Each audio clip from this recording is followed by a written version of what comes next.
Olá, muito bem-vindos! Eu sou Fábia Ginsky, sou uruguaia e criadora do WineShare, que é um método muito especial para realizar eventos com experiências através do vinho, conectando pessoas com essa afinidade. Se você ainda não está inscrito por aqui, clica nesse botão azul e te inscreve. E se gostar das dicas, curte o vídeo. Também, se quiser outras dicas que ainda não estiverem por aqui, porque eu tenho vários vídeos aqui, comenta aqui nesse vídeo que eu vou ter o maior prazer em te responder. E no vídeo de hoje eu vou abordar 5 situações que podem interferir diretamente no teu evento. Algumas situações que a maioria dos produtores de eventos não te conta e por isso eu faço questão de abrir com você, porque são situações que a simple vista parecem que não vão te atrapalhar, sabe? Mas no final só contam negativamente no teu resultado. Na verdade, são bem mais do que 5. Eu separei as 5 principais para os iniciantes, aquelas pessoas que estão nos seus primeiros passos nessa área dos eventos, para que eles tenham uma noção do que pode resultar desastroso num projeto, né? Trazer aquela frustração direta e a perda, né, inevitável da confiança dos teus convidados. Na maioria dos planejamentos que se trabalha na enogastronomia, existem muitas falhas, mas são 5 que se tornam às vezes invisíveis, imperceptíveis para a maioria dos gestores. Eu falo a maioria porque nela está concentrada o maior número de pessoas que faz por automação. São exemplos da concorrência que já viram por aí, eles querem fazer igual porque entraram naquele caminho, sabe, de Maria vai com as outras, que já estava determinado e, né, como um deu certo, eles querem seguir ali sem descobrir alguns segredos estratégicos. E esses pontos são os verdadeiros empecilhos, as pedras que aparecem e fazem com que aquele negócio seja igual a muitos outros. E em pouco tempo, o que poderia ficar muito interessante se torna banal. Essas falhas, elas são tão comuns que são aplicadas inconscientemente por muitos e muitos produtores de eventos. Mas vamos começar então. Número 1, planificar um evento atirando para todo o público. Gente, quem fala com todo mundo acaba não falando com ninguém. Pluralizar o evento com o objetivo de facilitar a venda e acabar confundindo a real meta, digamos assim, da experiência é um tiro no pé. Planejar a venda só com o interesse de lotar o evento, sem olhar, sem observar para quem está sendo direcionado, é horrível.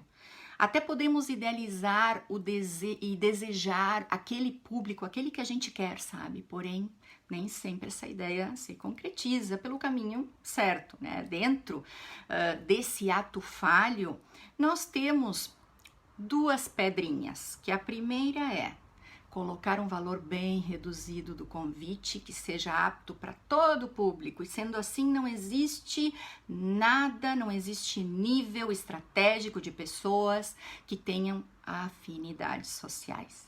Aí já temos a clara ideia que será mais um evento pontual, sem gerar interesses humanos e perde aquela valiosa fidelidade. Entenda, as pessoas querem muito mais do que comer e beber.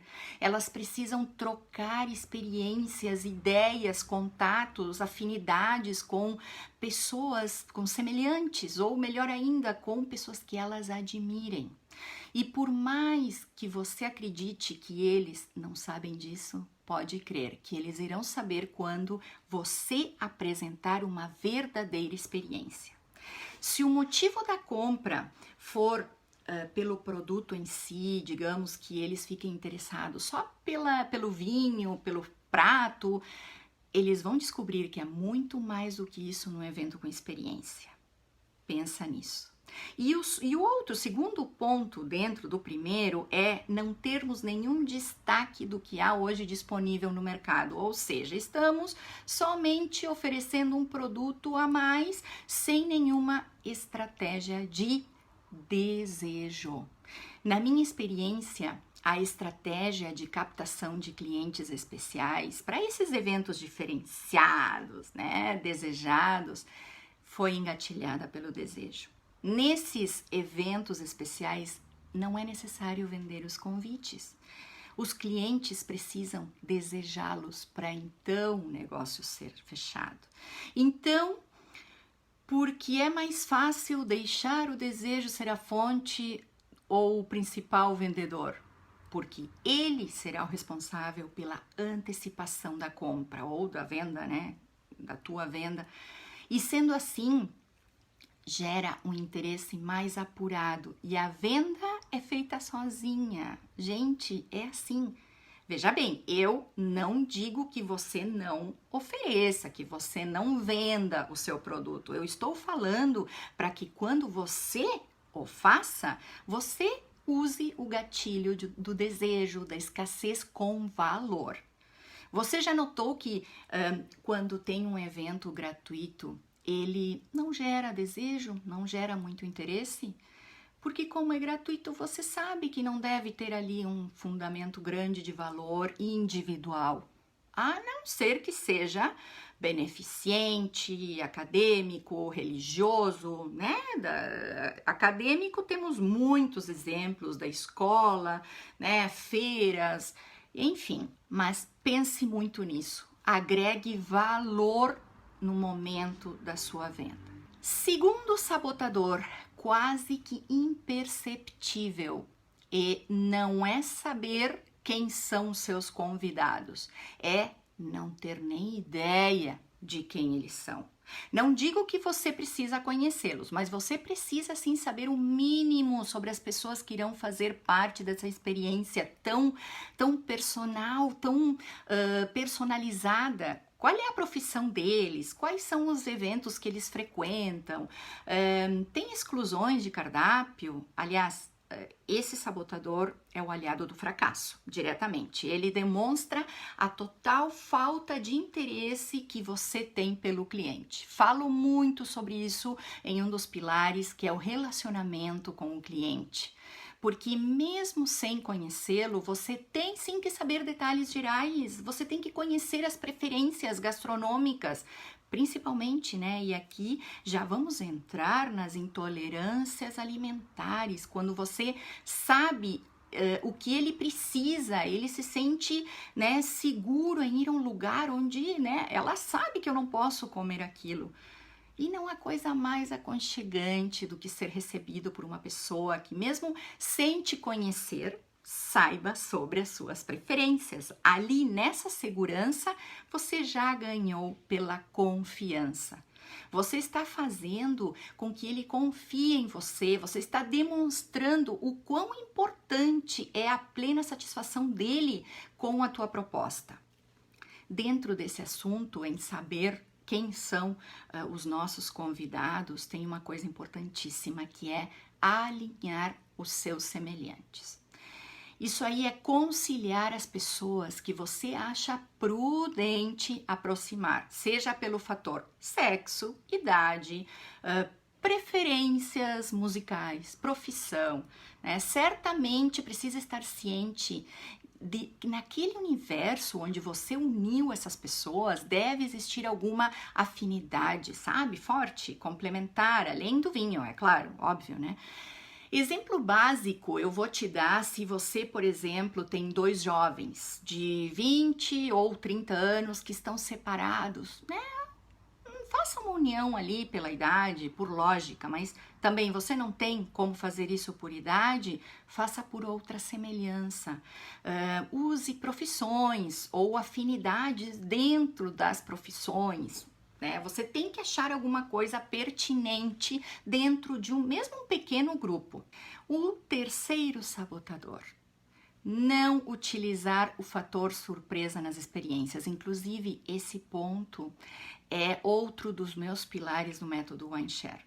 O fator surpresa, ele define o grau de motivação para continuar ali e para aquisição de novos eventos. O maior erro de muitos planejadores de eventos é falar tudo ali no papel que os convidados terão naquele encontro.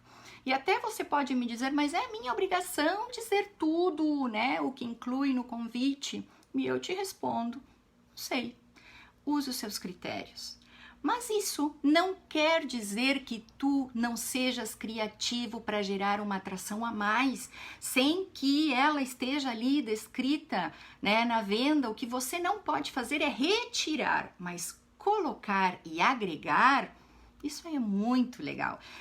O nome da pessoa que você vai colocar no teu evento, ele tem que estar ali, além da surpresa, além daquela surpresa, porque a pessoa vai chegar e vai, olha só, olha o meu nome ali, nossa, ela realmente, ela se interessou, né?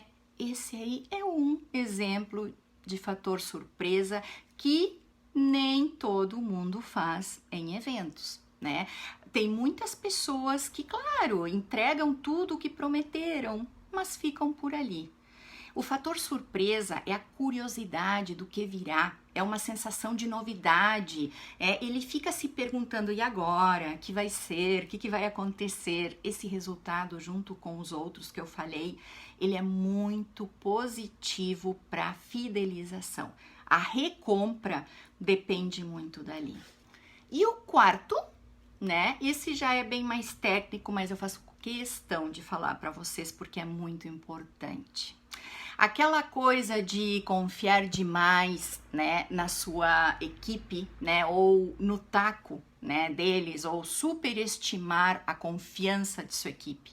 Esse sabotador que é imperceptível é muito perigoso. É ficar 100% confiável de que a nossa equipe maravilhosa, ela não vai falhar. Na verdade, todos sabemos que imprevistos acontecem, né? Como é um hábito contratar os mesmos profissionais, a gente não liga muito porque tem aquela confiança cega ali. Faz com que a gente fique muito confortável, esquecendo de ter sempre opções, né, para substituição. Acreditem que esse ponto eu aprendi com sofrimento desnecessário. Eu tinha convicção e confirmação sempre 48 horas antes de qualquer evento dos profissionais que eram escalados, né, para aquela experiência aí. Eu nem imaginei, né, nunca ter um imprevisto daquele, né, que faltou fulano, ciclano. Eu vou contar para vocês, eu contratava um garçom naquela época, que esse garçom, veja bem, ele era muito eficiente na arena, né, mas ele, naquela época, né, era casado com um ajudante de copa. E, na verdade, a esposa dele era sensacional.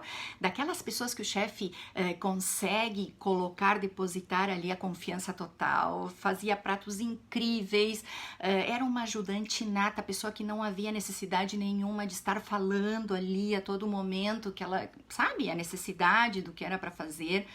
Ele já tinha a confiança total nela. Por quê? Porque ela tinha a habilidade de ficar sozinha para fazer as preparações do chefe.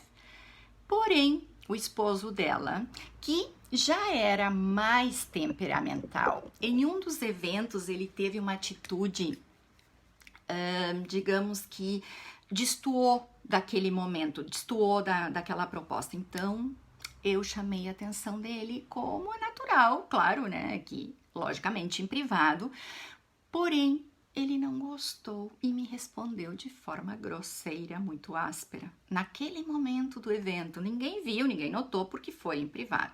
Mas ali já não havia nenhuma possibilidade mais de novos trabalhos com ele. Ele já não era nem de perto uma opção de recontratação. Mas o que aconteceu?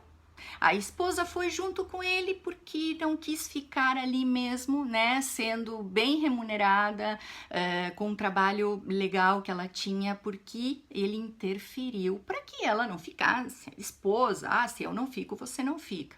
Moral da história, sempre tenha alternativas paralelas. Certamente tive um tempo fazendo testes para novas ajudantes de copa, para fazer um trabalho à altura, né, do que ela fazia. Então, treinamos 3 pessoas e alternamos o trabalho delas. Cada evento vinha uma diferente. Já garçons foi muito mais fácil achar, né? Pense nisso. E o quinto e último sabotador é pensar que engana o seu cliente dizendo são últimos lugares. Não faça isso. Isso é um tiro no pé quando se trata de eventos de experiência. Sabe por quê? É muito mais fácil você dizer que o evento está sujeito a um número mínimo de participantes para garantir a produção dele, ao que pressioná-lo para que comprem pela escassez dos lugares, pela possível lotação. Se você tiver sorte e conseguiu lotar usando esse argumento, ok. Mas se por acaso não sair o evento e ele souber que você está mentindo, você fica desmoralizado, né? Você vai simplesmente botar a confiança dele no lixo. É mais fácil você falar a verdade do que perder para uma mentira. Hoje as pessoas elas são muito criteriosas, são mais sensíveis. Elas vão saber, né, se você está sendo transparente. Não há nada demais em que você tenha que cancelar um evento por falta de convidados, mas cancelar um evento que você falou que estava lotado é constrangedor.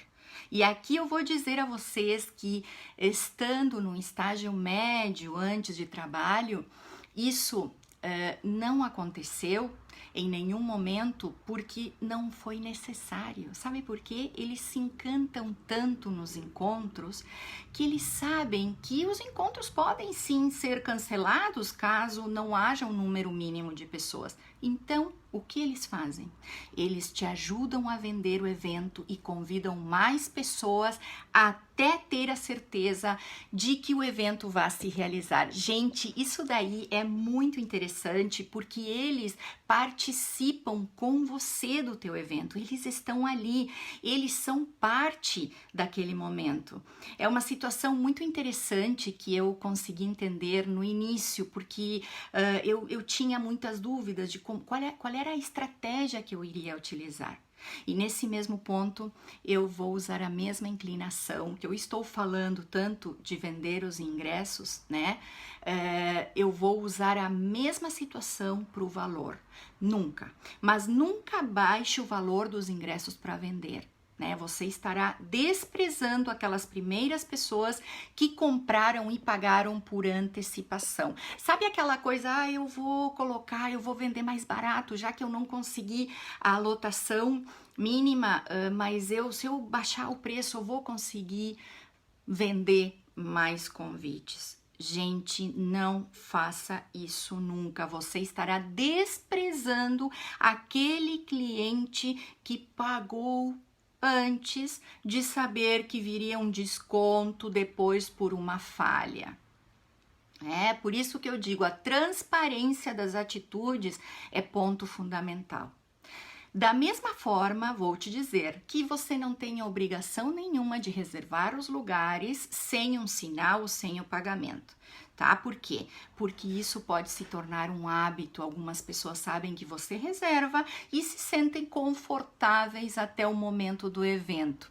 E às vezes não cumprem a reserva e você perde aquela vaga que poderia ser preenchida por outro convidado. Então, use a parcimônia, né? E agora que eu já explanei os 5 principais pontos sabotadores dos eventos especiais, vamos recapitular. Primeiro, planificar um evento atirando para todo o público. Quem fala com todo mundo acaba não falando com ninguém. Segundo, não saber ao certo quem são os seus reais convidados, quais são as aspirações daquelas pessoas que estão ali no seu evento. Tente ao menos conhecer um pouco deles. Terceiro, não usar o fator surpresa nas experiências, não surpreender as pessoas, significa o quê? Não ser interessante. Ser previsível hoje não é relevante no universo dos eventos especiais ou experiências. 4, subestimar a equipe ou superestimar a confiança nela. Isso é ponto fundamental, porque isso daí vai depender o sucesso do seu evento. Quinto, não engane o seu cliente mentindo que o evento está quase lotado. Seja franco e fale a verdade, você irá ganhar muitos pontos pela transparência. E ainda, de lambuja, você vai ter um aliado para te ajudar a divulgar os próximos eventos. Pense nisso.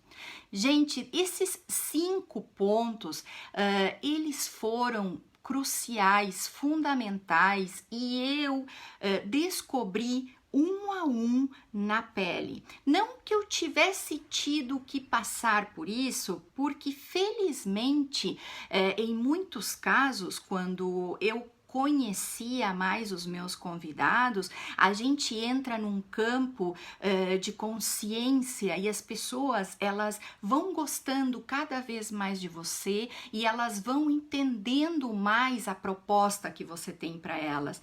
Isso chega a ser tão interessante que, na verdade, você não vai precisar usar nenhum subterfúgio para realizar uma venda. Aliás, você não vai precisar fazer esforço para vender. Por quê?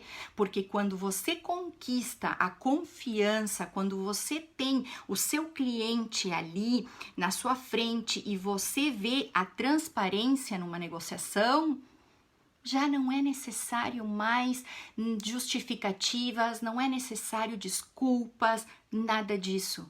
Né? A transparência, ela além de ser muito legal numa negociação, ela vai permitir que você consiga ter uma fidelização direta com teu cliente, porque ele vai perceber que você é justo, que você é competente e que você não precisa de detalhinhos ou mentirinhas para tentar vender alguma coisa legal, porque disso se trata. Se trata de vender uma coisa diferente, de proporcionar momentos especiais para os seus clientes, para que não seja a mesma coisa, como eu falei no início, porque a maioria desses erros são cometidos por pessoas que copiam outras pessoas. Então, como eles não sabem se locomover dentro de uma situação digamos, de perigo, quando um evento não sai, quando um evento está ameaçado por falta de profissionais, por falta de convidados, por falta de estratégias, né? Eu vou abrir o meu coração para vocês, sabe?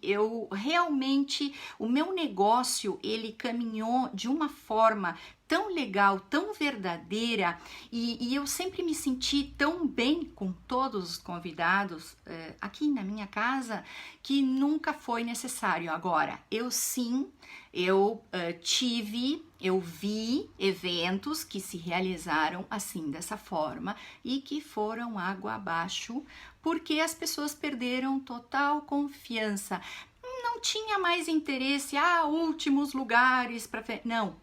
Quando eu falava últimos lugares, eram de verdade os últimos lugares, e sempre foi, esses últimos lugares apareceram sempre 15 dias antes de se realizar o evento. Às vezes em épocas de férias, de que as pessoas estavam viajando com a família, se realizavam uma semana antes do evento, né, a lotação, mas... Em todo esse tempo, acredito eu que foi 1 ou 2 eventos que eu cancelei bem no início do projeto, quando ainda eu não tinha um leque grande de clientes, e foi ali. Depois disso, não mais. Então, eu faço essa sugestão para você, utilize a franqueza, a transparência e você certamente vai ter muito sucesso com isso. Um beijo e até a próxima. Espero que vocês tenham gostado das minhas dicas. Um beijo!